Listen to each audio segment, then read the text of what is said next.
My friends, today I want to tell you about the greatest love story ever told. It is not found in novels or Hollywood films.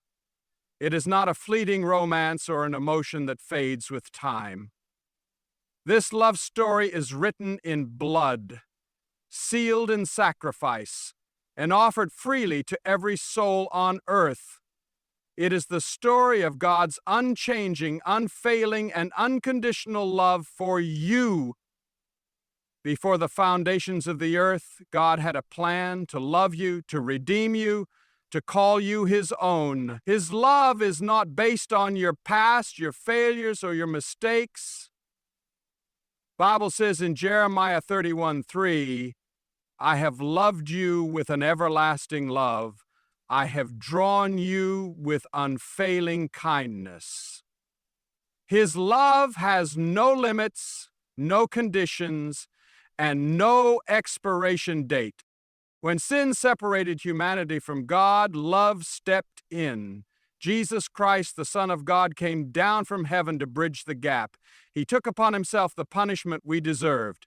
John 15:13 says, Greater love has no one than this, to lay down one's life for one's friends. The cross is the greatest declaration of love the world has ever seen. He endured the nails, the shame, and the suffering, all because He loves you. The Apostle Paul knew the power of grace firsthand. Once a persecutor of Christians, he became one of the greatest voices for the gospel. He wrote in Ephesians 2:8-9, For it is by grace you have been saved, through faith. And this is not from yourselves, it is the gift of God. Not by works, so that no one can boast. Salvation is not something we can earn, it is a gift we must receive. God's grace is not only about forgiveness, it is also about transformation.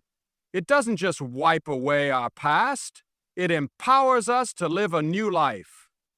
His grace strengthens us when we are weak, lifts us when we fall, and carries us when we feel like giving up. When Paul pleaded with God to remove the thorn in his flesh, the Lord responded in Corinthians 12:9, My grace is sufficient for you, for my power is made perfect in weakness. This means that no matter what you have done, no matter how broken you feel, God's grace is enough. You don't have to clean yourself up before coming to Him. You don't have to fix everything on your own. He is already waiting, arms wide open, ready to embrace you and make you new. His grace is greater than your past, greater than your mistakes, and greater than your doubts. All He asks is that you come. This love story is not just a historical event, it is a personal invitation to experience transformation, peace, and eternal hope. The love of Christ is not something that stays in the pages of the Bible. It is alive and reaching out to every heart today. This is not just a message for the world, it is a message for you. Throughout history, God has always pursued His people. He called Abraham by name. He spoke to Moses through a burning bush. He anointed David as a shepherd boy and raised him up as a king. He met Paul on the road to Damascus and turned a persecutor into a preacher. And today, He is calling you. He knows your name. He knows your struggles. He knows the battles you fight in secret, the burdens you carry, and the wounds you hide. Yet in His love, He does not turn away. He reaches out with open arms. Jesus Himself extends this invitation in Revelation 3:20. Behold, I stand at the door and knock. If anyone hears my voice and opens the door, I will come in. Think about that for a moment.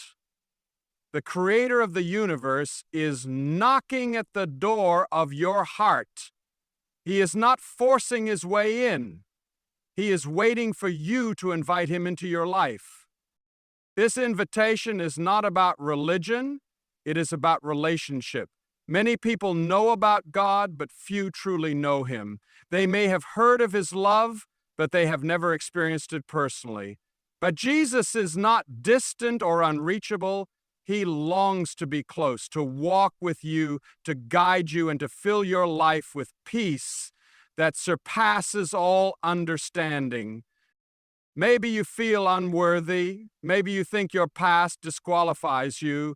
But the beauty of God's invitation is that it is for everyone. Matthew 11:28 says, "Come to me, all you who are weary and burdened, and I will give you rest." There are no conditions, no qualifications, only a simple invitation to come. Whether you are broken, lost, or searching, His arms are open. Jesus does not offer temporary relief. He offers eternal hope. The world promises happiness, but it fades. Wealth, success, relationships, none of these things can fill the void in the human heart. But Christ offers something greater, a love that never fails, a peace that cannot be shaken, and a purpose that goes beyond this life. This victory is not just about eternity, it is about the life we live now. So many people walk through life defeated, weighed down by guilt, shame, and fear.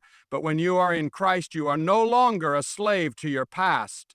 The same power that raised Jesus from the dead is available to you today. Romans 8:11 says, "And if the spirit of him who raised Jesus from the dead is living in you, he who raised Christ from the dead will also give life to your mortal body." That means his victory is your victory.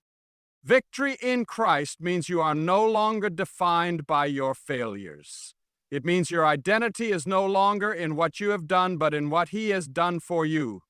The world may label you as broken, unworthy, or beyond repair, but God calls you redeemed, forgiven, and victorious. 2 Corinthians 5:17 says, "If anyone is in Christ, the new creation has come. The old has gone, the new is here." This victory also means that no weapon formed against you shall prosper. Life will have trials, you will face storms, but you will not be overcome. Jesus himself said in John 16:33, "In this world you will have trouble, but take heart, I have overcome the world."